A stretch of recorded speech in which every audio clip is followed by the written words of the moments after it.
அதாவது தங்கம் தென்னரசு, ஒரு மாநிலத்திற்கென்று தனியாக நிதி கொள்கை கிடையாது. தமிழ்நாட்டுக்கு ஒரு நிதி கொள்கை, உத்தரப்பிரதேசத்துக்கு ஒரு நிதி கொள்கைன்னு கிடையாது. ஒரு நிதி கொள்கை வைத்துக்கொண்டு அந்த நிதி கொள்கையின் மூலமாகத்தான் மற்ற எல்லா மாநிலங்களுக்கும் பகிர்ந்தளிக்கப்படுகிறது. மாநிலத்தின் நிதி பகிர்வு 41%னா எல்லா மாநிலங்களுக்கும் அதுதான். ஜிஎஸ்டியில் 14%னா எல்லா மாநிலங்களுக்கும் அதுதான். ஆக தமிழ்நாடை வைத்துக்கொண்டு தமிழ்நாடுக்கு மட்டும் ஒரு தனியான நிதி பகிர்வு கிடையாது. அப்படி என்றால் இவர்கள் எவ்வளவு பொய் உதாரணத்துக்கு எஸ்ஐஆர் மூலமாக தமிழ்நாட்டில் உள்ள ஓட்டர்களை தான் எடுத்துடுறாங்கன்னு சொல்லி கொண்டிருந்தாங்க. இன்னைக்கு குஜராத்தில் 77 லட்சம் வாக்காளர்கள் நீக்கப்பட்டிருக்கிறார்கள் செய்தி வருது.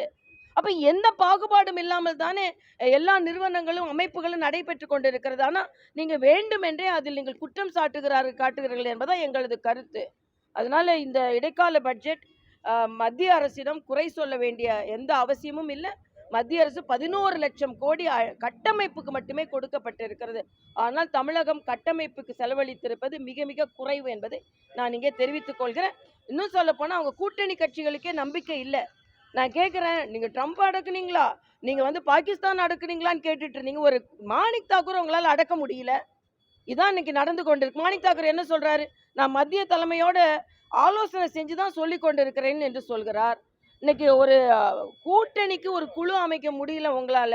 ஆனா இன்னைக்கு பல நாடுகளில் குழு அமைத்து அவர்களோட ஒப்பந்தம் செய்து கொண்டிருக்கிறார் மோடி அவர்கள். அவர்களை பற்றி விமர்சனம் செய்வதற்கு உங்களுக்கு எந்த தார்மீக உரிமை இல்லை என்பது எனது கருத்து.